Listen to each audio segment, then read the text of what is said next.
Y el Goya de los disparates, como el de las pinturas negras, es un Goya profundamente depresivo. Por eso el Fantasma de la Quinta capta también ese Goya, ese momento de llegar al fondo, de tocar el fondo del terror máximo que le produce la enfermedad.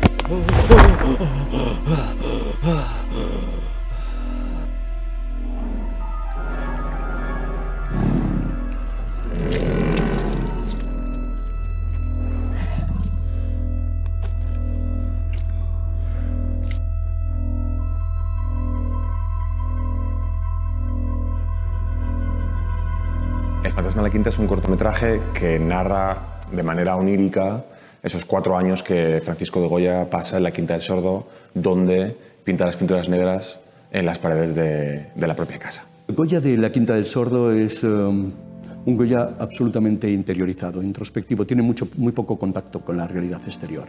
Está enfermo, está sordo, está decepcionado, está mayor, ha perdido a su mujer, ha perdido a su hijo, bueno, a muchos hijos, ha perdido a su mejor amigo y decide que es momento de retirarse y se va a la Quinta del Sordo. Es testigo de uno de los episodios más cruentos de la historia de Europa. Es probablemente uno de los primeros episodios bélicos en los que un ejército regular se enfrenta a la población civil.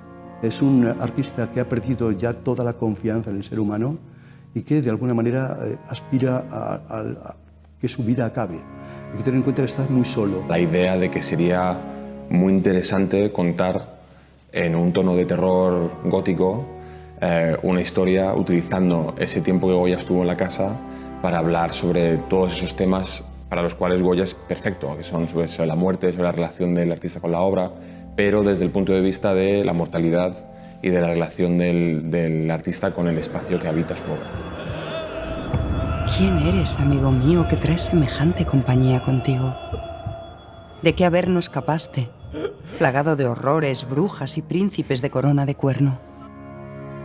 El proceso de escribir el guión fue complejo, no únicamente porque estábamos tratando con un personaje histórico del cual se sabe mucho y el cual hay que tratar con muchísimo respeto, sino que además teníamos muchas ambiciones con la narrativa. La documentación fue muy laboriosa, no solamente a raíz de los libros, sino todas esas reconstrucciones que hay de la Quinta del Sordo, entender cómo funcionaba el espacio, cómo estaban dispuestas. Claro, hay unos estudios de verdaderos expertos y catedráticos, ¿no? Intentando entender cómo estaba distribuida la quinta, cómo estaban dispuestos los cuadros. Pues todo eso, ponerlo en un conjunto y bajarlo a la tierra. La propia Quinta del Sordo es en sí mismo un personaje que requería tanta atención como el resto de los elementos pictóricos de la obra. Cuando Goya se va a la Quinta del Sordo, no solamente fue un aislamiento hacia el exterior, también fue un aislamiento hacia su interior. Entonces realmente esos personajes, como pueden ser Leocadia o sus hijos, nos sobraban totalmente. Entonces, ¿quién podría ser el narrador si no era el propio Francisco Goya? Y cuando James llegó con la idea de la casa como narradora, fue como de, es perfecta. Todavía recuerdo la mañana en que llegaste. Desde el primer momento, sospeché que no eras un hombre cualquiera. Trabajar con Maribel Verdú fue clave.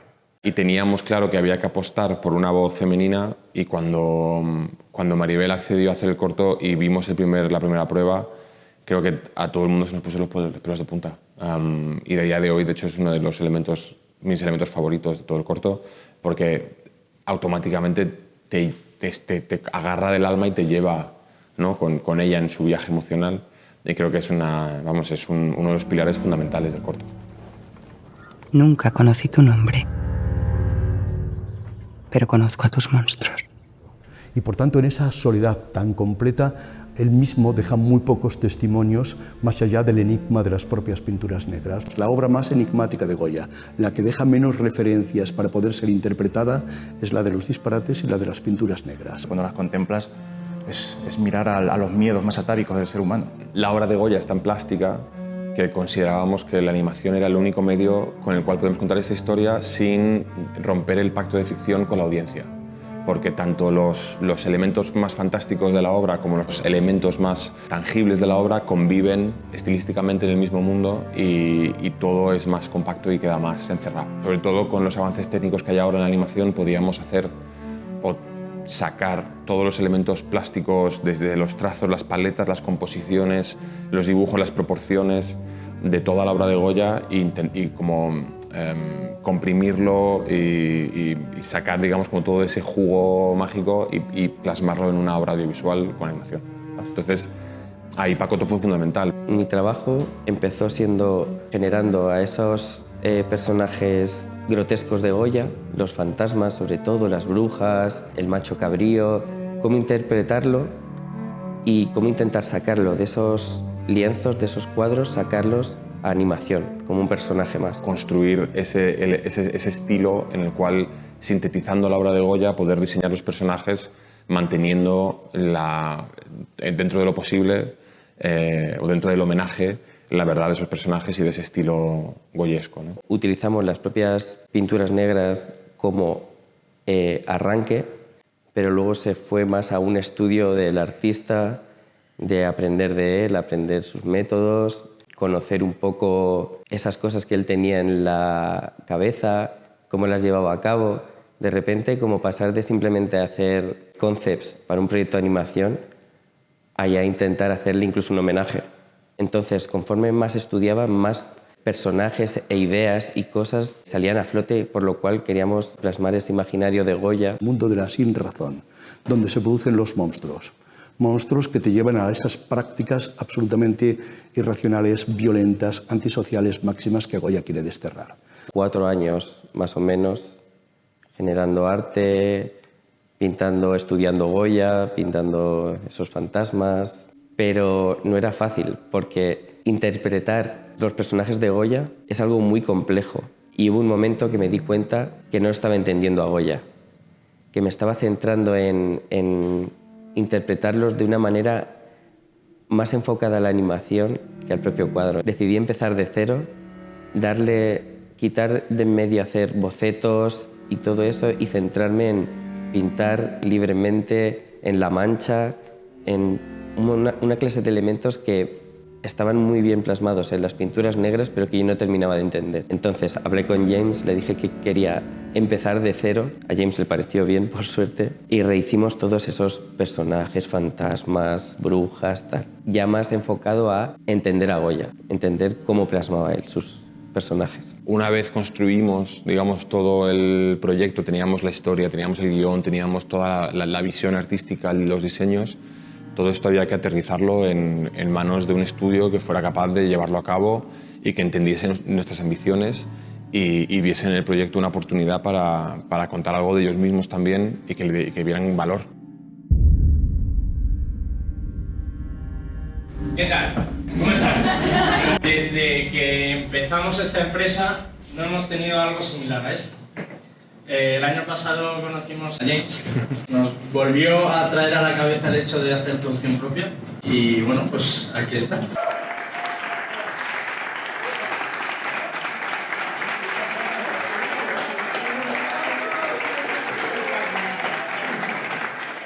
A raíz de un contacto que tenemos en común, Igor nos escribió, nos contó que había un proyecto que era una pasada. Ya tenía parte del guión, ya tenía muchísimo arte hecho y estaba buscando pues, una casa para producir este proyecto, ¿no? El arte era espectacular. Es que además pretendía ser una obra de animación sin querer ser una obra de animación. La primera premisa era bastante ilusionadora y era el hecho de poder hacer un corto sobre Goya, el pintor, y sobre la etapa de las pinturas negras. Siempre estábamos buscando proyectos que nos motivasen y este justo era como encajaba como un anillo al dedo, porque era como muy oscuro y nosotros siempre habíamos buscado esa parte más tenebrosa de contar historias. Y siempre hemos defendido el tema de la animación adulta, es lo que hacemos en Illusorium. Entonces, bueno, era otra de las razones por las cuales tenía todo el sentido del mundo. Era un pack redondo y es que fue amor a primera vista. Yo en realidad lo que traje fue un PDF, poco más, 4 dibujos.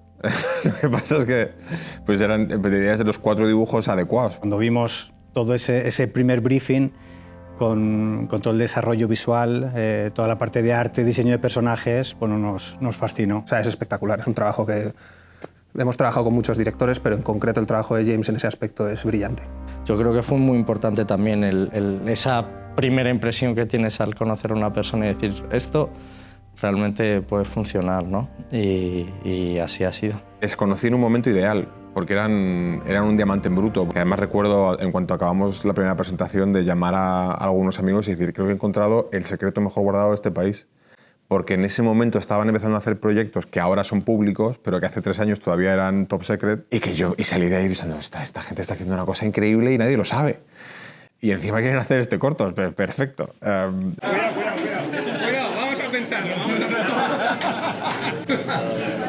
Hostia. Yo creo que se convirtió en el proyecto en el que todo el mundo quería trabajar. Sin desmerecer otros proyectos, pero había mucha gente que estaba deseando pillar el de Goya. Creo que todos lo hemos disfrutado a la vez, lo hemos tomado un poco como nuestro, o nos han dejado sentirlo así, y al final todos como que le hemos puesto mucho cariño y ganas, y creo que es lo que ha hecho que salga así. Nosotros ya hemos estrenado otros proyectos, otras piezas audiovisuales, pero este en concreto como que tiene un aura especial, tiene alma. Se nota que cada artista que ha colaborado en esta pieza ha dejado un cachito de su corazón. Llevamos animando, ¿qué? ¿Un año? ¿Un año y medio? No sé si... Algunos de nosotros hemos visto cada plano 3 millones de veces. El objetivo de que estéis aquí todos es que entre todos demos por aprobado el pase de animación. En el caso de James ya traía mucho material en origen, pero sí que es cierto que no paró de desarrollar material durante el proceso, y además mucho material. En un momento que hicimos un desglose arquitectónico de las ventanas del salón de la Casa de Goya, con cada hebilla, cada tornillo, cada tal. Yo os preparo todo esto, pero luego os hago responsables del acabado final. Dentro del arte había como una especie de pinturas negras con un rollo que a nosotros nos dejó bastante flipados, y no entendíamos muy bien cómo queríamos integrar eso dentro de la pieza, hasta que conocimos también a Joaquín, que es un chico que trabaja con Quill, un software de realidad virtual en el que puedes pintar con una especie de 2D, 3D más o menos. No tenía ni idea de lo que me estaba metiendo. O sea, se me antojó como una aventura divertida de venga, vamos a intentarlo, pero ha sido todo un viaje. Claro, en ese momento estábamos conociendo a James y le digo, este tío está como una regadera, ¿sabes? Esto no sé cómo lo vamos a hacer. Los concepts de Pacotto, digamos que tienen una perspectiva no realista, y el traducir eso al espacio tridimensional, eso ha sido bastante interesante. Ha sido un tanto experimental a la hora de tener que crear volúmenes a base de trazos y encontrar una forma que se parezca lo más posible al concepto original sin traicionar a esa estilización. Claro, artísticamente es una preciosidad, técnicamente pues te genera muchas dudas, está totalmente fuera de lo común, son procesos naturales dentro de la industria del 3D, y tuvimos que desarrollar cierta tecnología dentro del estudio para poder ingestar todo ese trabajo que nos iba mandando Joaquín. Vale, me estoy abriendo ya una escena. Dadle un segundito, que es Houdini siempre tarda un pelín en cargar. Ok.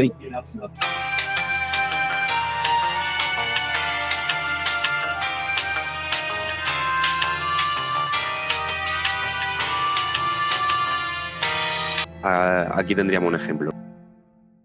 El proceso de modelado y texturas es particularmente delicado porque es lo que ocupa la gran parte del plano. Construye al actor que va a protagonizar la película. Lo tenía súper interiorizado, era una cosa llamativa que podía dibujar al personaje desde cualquier ángulo, cosa que a priori parece sencilla, pero no lo es. Fuimos varios character artists los que estuvimos involucrados. Dadas las características de este proyecto, que era un proyecto mucho más artístico, nosotros teníamos mucha más responsabilidad a la hora de trabajar las texturas, teniendo que aportar mucho más detalle de lo que normalmente a lo mejor tendremos que hacer.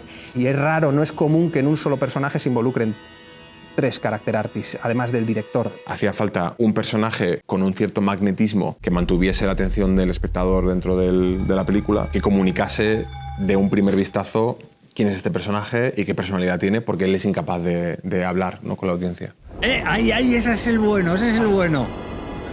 Sí, no, queda muy bonito. Mira, se ven los pájaros, tú. Luego, por otro lado, la animación fue muy delicada porque, como he comentado antes, el propio personaje de Goya está prácticamente en todos los planos y nunca habla. Entonces, toda la comunicación del personaje emocional tiene que ser no verbal.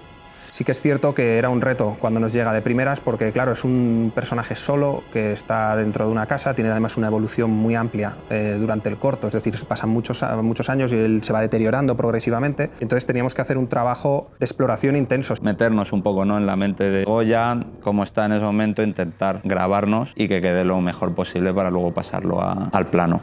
hay un factor importante a la hora de modelar un personaje, que esta es la parte importante de la preproducción, que es saber cómo vas a iluminar el proyecto. Y ahí es ya donde entramos nosotros, en el caso de lighting, y es cómo resaltar todos esos elementos para que luzcan muy bien en pantalla y de alguna manera, jugando con la luz, pues llegan a transmitir algún sentimiento en ti, ya sea de tristeza o de miedo. Queríamos una iluminación muy dramática, por lo tanto se enfatizó mucho que los ángulos y las separaciones de los planos de la cara del personaje fueran bastante escultóricos para que esa luz fuera lo más artística, poética, pictórica posible, ¿no? En este proyecto en concreto se juntaban un poco ambos mundos, el mundo 3D estilizado, pero la condición que James desde un principio nos marcó es que la luz fuera fotorrealista. Luego, obviamente, gracias a la compo ya es como que coges todo ese material y lo resaltas. La última persona que toca el plano que luego ya va a quedar finalizado. Como nosotros trabajamos es que separamos las cosas por capas, como por láminas. Entonces tenemos la parte de atrás, el background, luego la parte de delante, que es el foreground, y luego los personajes. Y esos personajes, ese background, ese foreground, tenemos que integrarlo y que funcione. A veces incluso con un matte painting, que el matte painting te viene pintado en 2D y tienes un 3D y tienes que hacer que eso conviva. Todo está planeado, programado, estudiado al milímetro. ¿Cuántos frames tenemos de esto? ¿Cuántos píxeles hacemos de esto? ¿Cuántos planos hay en total? ¿Sabéis? 198 creo que son, ¿no? O eran 201, eran 198 al final, Lore. Ayer se la cuenta eran 193, juraría yo. Asumís que yo sé todo lo que hacéis y no tengo, hay muchas cosas que a mí se me escapan. Y luego a eso le metes pues, el desenfoque anamórfico con los bokeh ovalados, o le metes, por ejemplo, un lens flare y ya tienes el acabado final. Entonces es un proceso tremendamente minucioso, en el cual además Illusorium pues, tengo la suerte de que se especializa, ¿no? En eso, en tener, y además se enorgullece de tener un departamento de compo tremendamente artístico, que es una cosa rara de conseguir. Joder, este puto plano, ese plano es una locura, ¿eh? Este plano, Alfon, tío, está precioso. Claro, es que este plano tiene 550 horas de curro. No hemos tenido un momento de verdad de crisis dura y difícil a nivel de la producción. No es peloteo, es una realidad. Yo creo que si hablas con cualquier artista que ha estado, lo recuerda con cariño y lo ha disfrutado de principio a final. Luego, a nivel ya ejecutivo, es otro tema. Yo ahí ya no me puedo meter. Del presupuesto. ¿Queréis contar? Vale, ok. Yo digo porque en este tipo de piezas casi siempre se dice... ¿Puedo decir? Mucho. Y ya está, con eso vale. Esto que se ha financiado de momento entero de manera privada es un presupuesto atípico para un proyecto de animación en España. Acostumbrados a que tenga un cliente con un presupuesto y que lo que hay que hacer es pues, encajar la producción en el presupuesto de otra persona a decir, oye, esto lo vamos a producir nosotros, cómo lo hacemos, cómo lo financiamos. Convencer también a toda la parte financiera de que esto tenía sentido era un challenge. También el proceso de producción de estas piezas tan ambiciosas es el plazo, ¿no? Entonces a mí también a veces por director de la peli a veces me sentía incómodo que digo, llevan años haciendo esto, o sea, porque claro, tampoco puedes meter todos los recursos que uno le gustaría, porque al final también tienes que... Al final no nos quedó más remedio. Claro, sí, pero bueno, optimizar lo que estás haciendo internamente con lo que quieres hacer. Entonces llega un momento que digo, oye, esto hay que acabarlo. Aquella noche me enseñaste una valiosa lección. Y es que todo acto de creación tiene un precio. Rizando el rizo, contactamos con una productora en Polonia para que todo el corto hecho en digital, que lo imprimiese en película 35 milímetros, para que la rescaneásemos, para poder luego editar sobre eso, para que todas esas imperfecciones, todo ese ruido, todo ese shakiness, todos esos pequeños blips que tienes de una pestaña o una mota de polvo y tal, pues no fueran una cosa digital, sino que estuvieran realmente en la película. Y eso creo que dota a toda la experiencia del corto, la hace más inmersiva, porque de hecho mucha gente que ya nos ha comentado que se olvidan de que están viendo animación, porque toda la lente desde la cual se hace está mucho más influenciada por el cine de imagen real que por el cine de animación. Respecto a la música, colaboro otra vez con Carlos Rodríguez. Me interesaba que la música fuera un reflejo de la locura y la razón. Cuando la quinta empieza a conocer la rutina y los quehaceres de Goya, la música se vuelve positiva. Añadimos en la banda sonora una pincelada de color nuevo que es el coro, con la técnica que se llama boca chiusa o boca cerrada, como haciendo una M, y nos da esa serenidad. El clavicordio, los violines o los elementos de viento como para representar la razón y la cultura de Goya y su estatus social.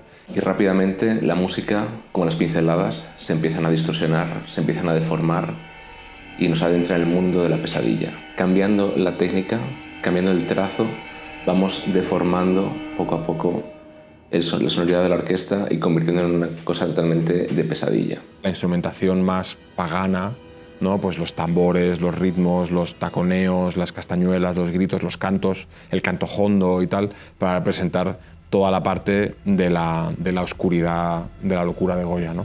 Y bueno, con ese pequeño brief, después de un poco de experimentación, pues bueno, pues Carlos ha hecho pues, lo que siempre hace, que es una maravilla.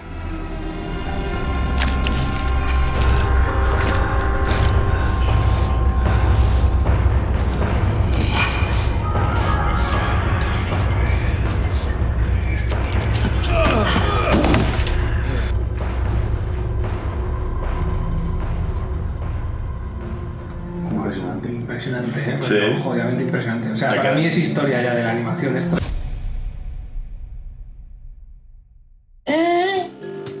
Joder. Buah, queda increíble. Es brutal, chicos. Es una puta barbaridad. Esto es cómo va a quedar. Sería como una carta de presentación de buenas tardes, Goya. Fue una locura. De hecho, el día del screening, James nos dijo, os paso el corto, pero yo recomiendo que no lo veáis hasta que esté terminado del todo. Y Pacoto y yo, por ejemplo, no lo habíamos visto. Y para mí fue casi un trance. Una cosa que para mí era solamente tinta sobre papel, de repente eran formas, eran figuras, eran personajes, eran puro Goya. Y estaban hablando con la voz de Maribel, con todo, con la música. Es que fue una experiencia inolvidable, la verdad. Vivimos un poco ese encierre y ese viaje a la locura que vivió Goya, lo hemos vivido nosotros mismos a la hora de generar el corto y estos personajes. Entonces, que eso el público lo pueda ver, que esas sensaciones puedan llegar a la gente, para mí es como un éxito. Mi parte artística favorita del corto, desde luego, es cuando Goya se vuelve loco, porque el mood que se crea, la tensión, la desesperación del mismo, cómo cambia el color, las brochas, todo, o sea, me parece una maravilla absoluta. Yo esa parte me alucina, pero porque incluso entendiendo las técnicas que se han desempeñado, todavía me sigue rompiendo la cabeza cómo se ha hecho. Entonces me alucina a nivel artístico, me alucina lo que se ha intentado transmitir con ese estilo y es que aporta la narrativa de una manera bestial. Entonces, para mí también verlo acabado ya era como, bueno, pues ya está, ¿no? Y ahora veamos a ver, ¿no? Ahora no se ha acabado aquí. Bueno, no, se ha acabado, no, ahora empieza la segunda parte, ¿no?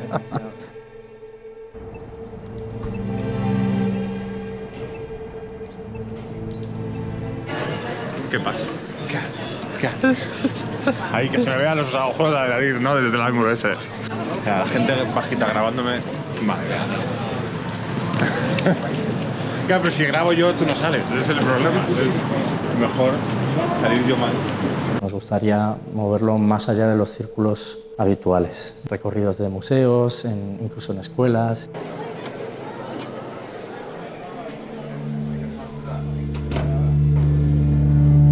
It's really low. Why is it so low? Oh, Volume. volume. Yeah, very low volume.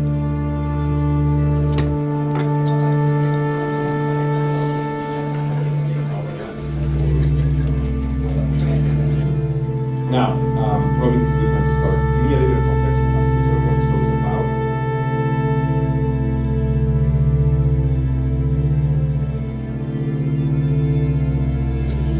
Mira, a los tres. Claro, tienes que bajar el ángulo un poco de la cámara. Eso es. Ahí os gusta, ¿no?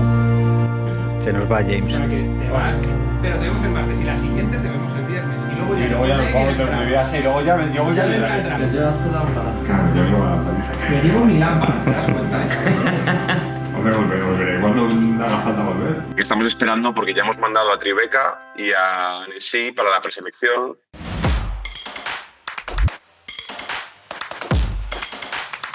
Para nosotros era importante estrenar en Estados Unidos, ya que es el público al que sobre todo nos queríamos dirigir, ¿no?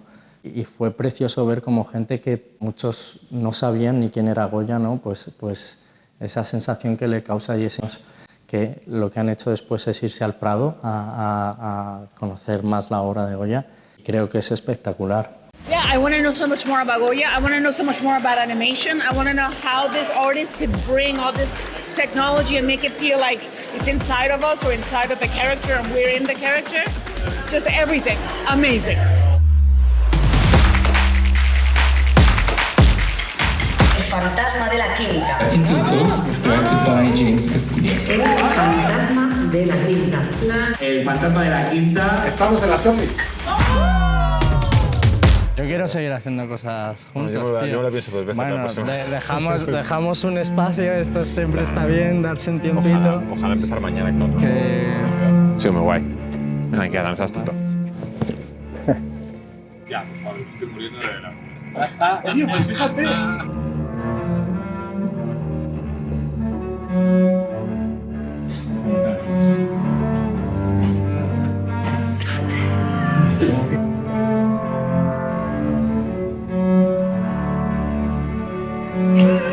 A ver, pero creo mucho más, ¿verdad? Este es para el making of.